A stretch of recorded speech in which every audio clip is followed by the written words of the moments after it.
ఈ సమయంను బట్టి, ఈ స్థలమును బట్టి ఇటువంటి కృపను మా పట్ల మీరు ప్రవేశపెట్టినందుకు, అనుగ్రహించినందుకు మనస్ఫూర్తిగా హృదయపూర్వకంగా స్తోత్రం చెల్లిస్తున్నాం తండ్రి.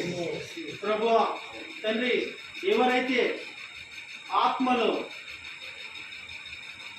those who are born in spirit and water, Lord, they can able to enter into the kingdom of God, you said, Lord. ఎవరైతే ఆత్మలో నీటి మూలంగా బాప్తిజం తీసుకుంటారో పరలోక రాజ్యంలో వాళ్ళకు ప్రవేశం ఉన్నదని నీ వాక్యమును నమ్మి పశ్చాత్తాపపడి నీ వైపు తిరిగి తండ్రి నీ మందిరంలో నీ వైపు తిరిగి రక్షణ పొందుకొని ఉన్నారు ప్రభువా. ఇటువంటి ఆత్మ నడిపించినందుకు నీకు స్తోత్రములు, వందనాలు చెల్లిస్తూ ఉన్నాను ప్రభువా. ఎవరైనాను ఒక్కరు రిపెంట్ అయి నీ వైపు తిరిగి రక్షణ పొందుకుంటే ప్రభువా, పశ్చాత్తాపపడి నీ వైపు తిరిగి రక్షణ పొందుకుంటే పరలోక రాజ్యంలో గొప్ప విందు కలుగును అన్నట్టు ప్రభువా.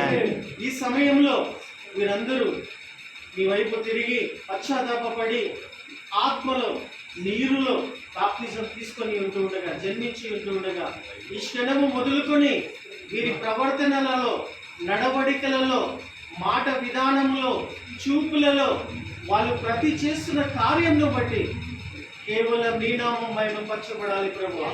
ఆత్మకు సంబంధించినటువంటి ఫలములు అన్నీ కూడా ఫలించులాగున తండ్రి నువ్వు కృపను అనుగ్రహించి నీ చేతులెత్తి దీవించి ఆశీర్వదించి వర్ధిల్ల చేయమని ప్రార్థిస్తూ ఉన్నాం ప్రభువా. తండ్రి ప్రభువా, నీలో జన్మించినటువంటి వారు అనేక మందిని నీ వైపు తిరిగి రక్షణ పొందే విధముగా, వీరి ద్వారా కొంతమంది రక్షణ పొందే విధంగా ప్రభువా గొప్ప సాధనములుగా వీరిని వాడుకోమని ప్రార్థిస్తూ ఉన్నాం తండ్రి. సేవకులను, దైవజనులను మందిరం ఆవరణలోకి నడిపించి ఈ యొక్క పవిత్రమైన కార్యమును ప్రపంచంలో ప్రభువా ఏదైనా గొప్ప కార్యము ఈ దినం